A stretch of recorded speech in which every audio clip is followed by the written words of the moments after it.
اعوذ باللہ من الشیطان الرجیم، بسم اللہ الرحمن الرحیم۔ حضرت امام حسین کی نماز جنازہ کس نے پڑھائی؟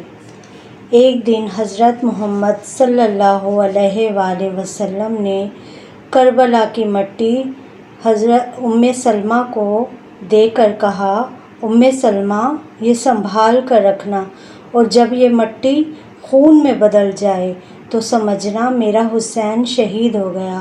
حضرت محمد صلی اللہ علیہ وآلہ وسلم کو یہ علم تھا کہ شہادت حسین کے وقت ام سلمہ زندہ ہوں گی۔ حضرت ام سلمہ بتاتی ہیں کہ میں وہ مٹی سنبھال کر رکھ دی۔ 60 ہجری گزر گئی، 61 ہجری کا دن آیا اور دوپہر کا وقت تھا۔ میں لیٹی ہوئی تھی، میرے خواب میں حضرت محمد صلی اللہ علیہ وآلہ وسلم تشریف لائے اور بہت رو رہے تھے، ان کی آنکھوں سے آنسو بہہ رہے تھے۔ میں نے پوچھا، آپ صلی اللہ علیہ وآلہ وسلم کیوں رو رہے ہیں؟ تو آپ نے فرمایا، میں ابھی مقتل سے آیا ہوں، کربلا سے آیا ہوں اور حسین کو شہید ہوتا ہوا دیکھ کر آیا ہوں۔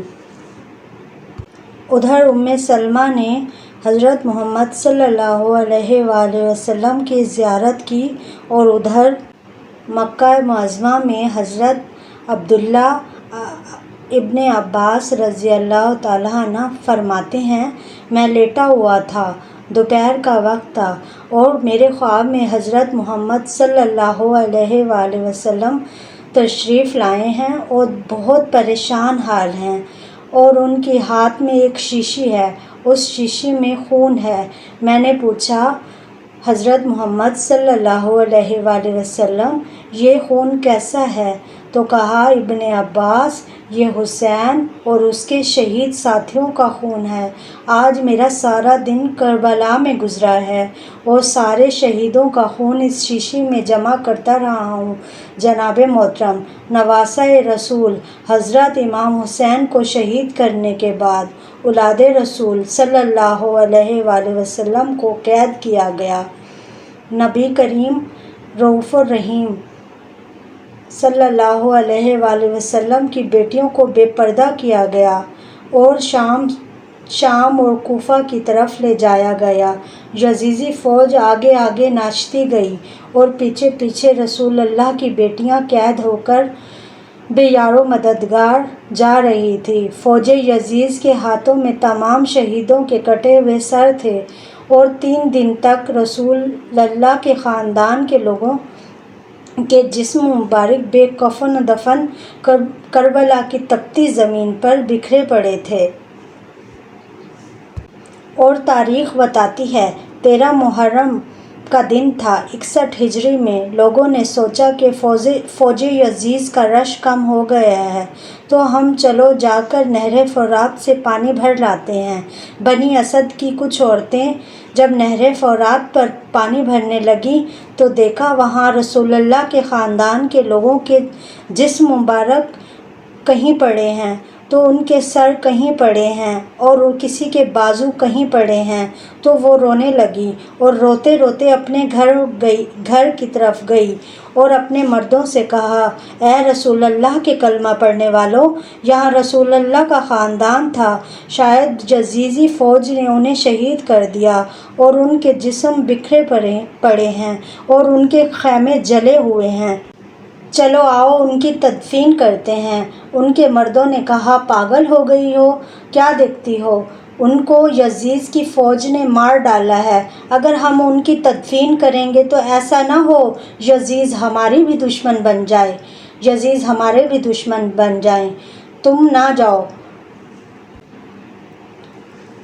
تو بنو اسد کی عورتوں نے کہا، تعجب ہے تم لوگوں پر کہ تم خود کو مسلمان کہتے ہو، تم لوگ جاؤ یا نہ جاؤ، ہم لوگ ان کی تدفین کر آتے ہیں۔ تو یہ سن کر کچھ مردوں کی غیرت جاگ اٹھی اور وہ عورتوں کے ساتھ کربلا پہنچ گئے۔ اور جب کربلا پہنچے تو کیا دیکھتے ہیں کہ کسی کے جسم مبارک کا بازو نہیں، تو کسی کے جسم مبارک پر سر نہیں۔ وہ یہ سوچ میں پڑ گئے کہ ان کی تدفین کیسے کی جائے، تو آخر کار یہ طے پایا کہ ایک بڑی سی قبر بنائی جائے اور ان سب کو اکٹھی تدفین کر دی جائے۔ اس طرح حضرت امام حسین اور ان کے تمام شہیدوں کو قریبی گاؤں کے لوگوں نے دفن کیا اور قبیلہ اسد کے لوگوں نے دفن کیا۔ تاریخ میں ہے کہ بنو اسد کے لوگوں نے اس طرح کسی ایک شخص کا نام نہیں تھا کہ فلاں نے نماز جنازہ حضرت امام حسین کی پڑھائی۔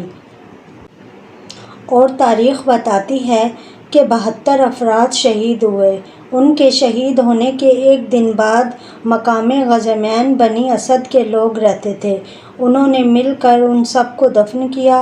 جناب محترم، حضرت امام حسین علیہ السلام کا سر مبارک دربار یزید میں لایا گیا اور پھر اس کو دفن کیا گیا۔ اور تاریخ بتاتی ہے کہ اس میں مختلف روایات ملتی ہیں، مگر سب سے مشہور روایت یہ ہے کہ آپ کا سر مبارک آپ کی والدہ ماجدہ بی بی فاطمہ علیہ السلام اور آپ کے برادر سید حسن رضی اللہ تعالیٰ عنہ کے پہلو میں دفن کیا گیا۔ کون کہتا ہے کہ ختم ہوئی کربلا کی جنگ، ہم لڑ رہے ہیں آج بھی نسل یزید سے۔ حسین کل بھی زندہ باد تھا، حسین اب بھی زندہ باد ہے، حسین زندہ باد، حسین زندہ باد۔